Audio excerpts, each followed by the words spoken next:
ഫെബ്രുവരി 21, 22 invest Kerala global submit നമ്മൾ സംഘടിപ്പിക്കുന്നത്. അപ്പോൾ അതിന് മുന്നോടിയായിട്ടുള്ള 41 പരിപാടികൾ സംഘടിപ്പിക്കുന്നുണ്ട്. റൗണ്ട് ടേബിളുകൾ, കോൺക്ലേവ്, സെക്ടർ വൈസ് മീറ്റിംഗ്സ്, ഇതുകൂടാതെ റോഡ് ഷോ, പിന്നെ കേരളത്തിൽ തന്നെ സംരംഭങ്ങൾ നടത്തിക്കൊണ്ടിരിക്കുന്നവരെ 3 കാറ്റഗറിയായി: 1000 കോടിക്ക് മുകളിൽ ടേൺ ഓവർ ഉള്ളവർ, 500-നും 1000 കോടിക്കും ഇടയിൽ ടേൺ ഓവർ ഉള്ളവർ, 100 കോടിക്കും 500 കോടിക്ക് ഇടയിൽ ടേൺ ഓവർ ഉള്ളവർ, ഇവരുടെ എല്ലാം കോൺക്ലേവുകൾ, മീറ്റിങ്ങുകൾ നടക്കുന്നുണ്ട്.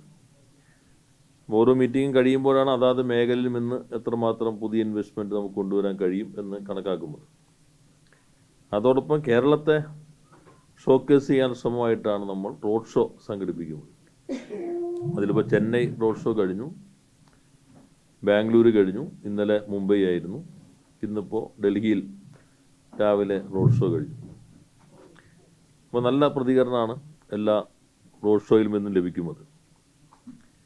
എന്നാൽ വളരെ പ്രധാനപ്പെട്ട ഒരു സംഭാവന കേരളത്തിന് വേണ്ടി നൽകേണ്ട വിഭാഗം മാധ്യമങ്ങളാണെന്ന് ഓരോ റോഡ് ഷോയും ആവർത്തിച്ച് ഞങ്ങളോട് പറയുകയാണ്.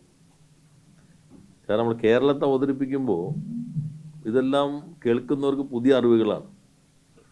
അപ്പം അതൊന്നും ചാനലിലും പത്രങ്ങളിലൊന്നും കാണുന്നില്ലല്ലോ എന്ന് മലയാളികളായ ചില സംരംഭകർ ഉൾപ്പെടെ ഉത്കണ്ഠ പ്രകടിപ്പിക്കുകയുണ്ടായി.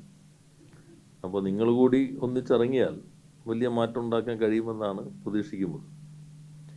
പിന്നെ ഞങ്ങൾ പോകുന്ന സ്ഥലങ്ങളിലെല്ലാം അതാതിടങ്ങളിലെ കോൺസുലേറ്റുകളാണെങ്കിൽ കോൺസുലേറ്റ് ഉദ്യോഗസ്ഥ ഡിപ്ലോമാറ്റ്സ് ആയിട്ടുള്ള ചർച്ച നടക്കുന്നുണ്ട്. CG-മാരായിട്ട് ചെന്നൈയിൽ നടന്നിരുന്നു, ബാംഗ്ലൂർ നടന്നു, ഇന്നലെ ബോംബെയിൽ നടന്നിരുന്നു. ഇന്നിപ്പോൾ 22 രാജ്യങ്ങളിലെ നയതന്ത്ര പ്രതിനിധികളായിട്ട് മുഖ്യമന്ത്രിയുടെ നേതൃത്വത്തിൽ ഒരു ആശയവിനിമയം നടക്കുന്നുണ്ട്. പ്രധാനപ്പെട്ട രാജ്യങ്ങളിൽ അംബാസഡർമാർ ഉൾപ്പെടെ വരുന്നുണ്ട്.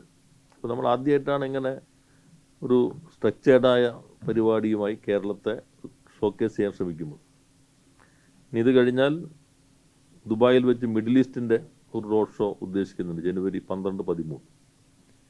അപ്പോൾ അതോടുകൂടി തന്നെ ഒരു വ്യക്തമായ ചിത്രം ഇൻവെസ്റ്റ് കേരള സബ്മിറ്റിനെ സംബന്ധിച്ച് നൽകാൻ കഴിയുമെന്നാണ് കണക്കാക്കുന്നത്.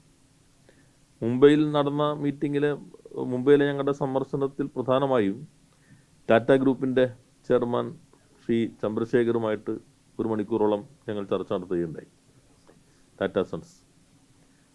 അപ്പോൾ നല്ല പോസിറ്റീവായിട്ടുള്ള ഒരു ഡിസ്കഷനായിരുന്നു, ഒരു വളരെ ക്രിയാത്മകമായിട്ടുള്ള ഒരു ചർച്ചയായിരുന്നു. ഇപ്പോൾ തന്നെ ടാറ്റ എലക്സി അവരുടെ പ്രധാനപ്പെട്ട വർക്ക് ഫോഴ്സ് കേരളത്തിലാണ്. TCSൻ്റെ ക്യാമ്പസുകൾ 36 ഏക്കർ കൊച്ചിയിൽ വരുന്നുണ്ട്. തിരുവനന്തപുരത്ത് നേരത്തെ പ്രഖ്യാപിച്ച ക്യാമ്പസ് ഇപ്പോൾ വേഗത്തിൽ നിർമ്മാണം പൂർത്തീകരിക്കുകയാണ്. അപ്പോൾ ഈ 2 ക്യാമ്പസുകളും അതിവേഗത്തിൽ തന്നെ പൂർത്തീകരിക്കാം എന്നാണ് കണ്ടിട്ടുള്ളത്. മറ്റ് ചില മേഖലകളെക്കുറിച്ച് ചർച്ച ചെയ്തിട്ടുണ്ട്. അതിൻ്റെ തുടർ ചർച്ചകൾ നടത്താൻ ആവശ്യമായിട്ട് ക്രമീകരണവും ആ യോഗത്തിൻ്റെ ഭാഗമായി വന്നിട്ടുണ്ട്. അതോടെ RP ഗ്രൂപ്പിൻ്റെ ആനന്ദ് ഗോയങ്കയുമായിട്ടുള്ള ചർച്ചയുണ്ടായിരുന്നു. മെഡിക്കൽ ഡിവൈസ് മേഖലയ്ക്കകത്തും ടെക്നോളജി രംഗത്തും അവരുടെ പുതിയ നിക്ഷേപ സാധ്യതകൾ ചർച്ച ചെയ്തിട്ടുണ്ട്. കേരളത്തിൽ ദീർഘകാലമായി പ്രവർത്തിക്കുന്ന സ്ഥാപനമാണ് ഹിൻഡാൽകോ. അവർ FSCT ഇങ്ങനെയുള്ള സ്ഥാപനങ്ങൾ തുടങ്ങിയ കാലം മുതലുള്ളതാണ് ഹിൻഡാൽകോ. പണ്ട് ഇന്ത്യൻ അലൂമിനിയം കമ്പനി ആയിരുന്നു, ഇപ്പോൾ ഹിൻഡാൽകോ. അപ്പോൾ അവരും ഒരു എക്സ്പാൻഷൻ പ്ലാൻ, അവരുടെ കളമശ്ശേരി പ്ലാന്റിൽ ഒരു എക്സ്പാൻഷൻ പ്ലാൻ അവർ താല്പര്യം പ്രകടിപ്പിച്ചിട്ടുണ്ട്. അതിൻ്റെ തുടർ ചർച്ചകൾ നടത്താനായി കണ്ടിട്ടുണ്ട്. പിന്നെ പല മേഖലകളിലും ഈ റോഡ് ഷോയിൽ നിക്ഷേപകർ താല്പര്യം പ്രകടിപ്പിക്കുന്നുണ്ട്.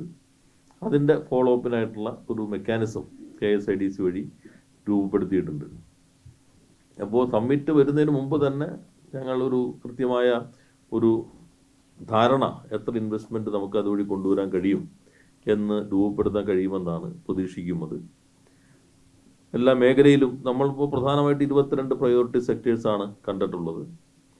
അത് hi-tech manufacturing, knowledge based industries, tourism, medical device, ഇങ്ങനെയുള്ള 22 പ്രയോറിറ്റി സെക്ടറുകളാണ് കണ്ടിട്ടുള്ളത്. അതുപോലെ എയ്റോസ്പേസ്, ഡിഫൻസ്, ഇതെല്ലാം തന്നെ നമ്മുടെ പ്രയോറിറ്റി സെക്ടറുകളായി കണ്ടിട്ടുണ്ട്. ഒരു ടീം എന്ന നിലയിൽ KSIDC വകുപ്പ് ഇതിനുവേണ്ടി മാത്രം ഒരു IAS ഉദ്യോഗസ്ഥന് ഇപ്പോൾ ഇന്ന് ചുമതല കൊടുത്തിട്ടുണ്ട്. ഈ ഇൻവെസ്റ്റ് കേരള സബ്മിറ്റിന് വേണ്ടി മാത്രം അപ്പോൾ നല്ല മാറ്റം കേരളത്തിൽ സൃഷ്ടിക്കാൻ കഴിയും. നല്ല രീതിയിൽ സ്ഥാപനങ്ങൾ കേരളത്തിലേക്ക് വരുന്നുണ്ട്. അപ്പോൾ വളരെ പോസിറ്റീവായി ഇത്തരം കാര്യങ്ങൾ നമുക്ക് അവതരിപ്പിക്കാൻ കഴിഞ്ഞാൽ, ഇപ്പോൾ മെഡിക്കൽ ഡിവൈസ് ഇൻഡസ്ട്രീസിൻ്റെ ഇന്ത്യയിലെ മൊത്തം കമ്പനികളുടെ 6%, ആ കമ്പനികൾ ഉണ്ടാക്കുന്ന ഉൽപ്പന്നങ്ങളുടെ 17%, ആ കമ്പനികളുടെ ടേൺ ഓവറിൻ്റെ 24% കേരളത്തിൽ നിന്നാണ്.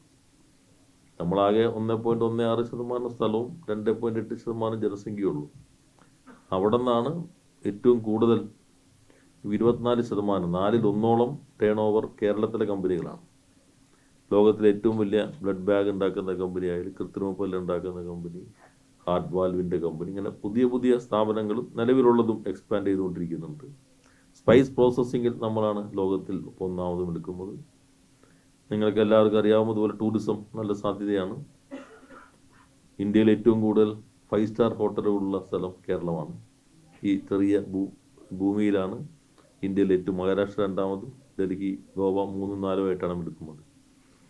മറ്റ് മേഖലയിൽ സ്റ്റാർട്ടപ്പിൽ നമുക്ക് നല്ല പൊട്ടൻഷ്യലുണ്ട്. അപ്പോൾ ഒരു 10-15 കൊല്ലം കൊണ്ട് കേരളം ഒരു നോളജ് ഇൻഡസ്ട്രീസിൻ്റെയും ഹൈടെക് മാനുഫാക്ചറിങ് ഇൻഡസ്ട്രീസിൻ്റെയും ഹബ്ബായി മാറാനുള്ള വലിയൊരു സാധ്യത ഈ ഇൻവെസ്റ്റ് സബ്മിറ്റിൻ്റെ ഭാഗമായി തുറന്നു കിട്ടുമെന്നാണ് കണക്കാക്കുന്നത്. അപ്പോൾ ആദ്യം പറഞ്ഞ ഭാഗം കൂടി നിങ്ങളുടെ ഒരു പിന്തുണ ഇത്തരം കാര്യങ്ങൾ ഉണ്ടാകണം.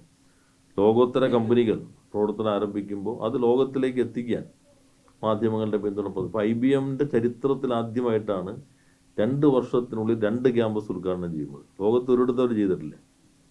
HCL ഒരു സ്റ്റേറ്റിൽ 2 ഇപ്പോൾ ഡെവലപ്മെൻറ്റ് സെൻ്റർ തുടങ്ങുന്നു. കൊച്ചിയിൽ ഉദ്ഘാടനം ചെയ്തു, തിരുവനന്തപുരത്ത് ഇപ്പോൾ ആലോചിച്ചുകൊണ്ടിരിക്കുകയാണ്. സെമി കണ്ടക്ടറിൽ ട്രാസ്ന പോലെയുള്ള ഐറിഷ് കമ്പനി അവരുടെ പ്രവർത്തനം തുടങ്ങി. സ്റ്റാഡ ഗ്ലോബൽ എന്ന കമ്പനി 100 ദിവസം കൊണ്ടാണ് 1500 പേരെ റിക്രൂട്ട് ചെയ്തത്. ഇപ്പോൾ നമ്മുടെ തിരുവനന്തപുരത്ത് പ്രവർത്തിക്കുന്ന ഒരു കമ്പനി നാസയ്ക്കും FBI എല്ലാം തന്നെ അവരുടെ ക്ലയൻ്റാണ് കേരളത്തിലെ ഒരു കമ്പനിയുടെ. അപ്പോൾ അങ്ങനെ ലോകോത്തര കമ്പനികൾ കേരളത്തിലുണ്ട്. അത് നമുക്ക് ഷോക്കേസ് ചെയ്യാനായിട്ട് കഴിയണം. ഇൻവെസ്റ്റ് സമ്മിറ്റിന് മുന്നോടിയായി നിങ്ങളെല്ലാവരുടെയും പിന്തുണ അതിനകത്ത് ഉണ്ടാകണമെന്നാണ് അഭ്യർത്ഥിക്കാനുള്ളത്.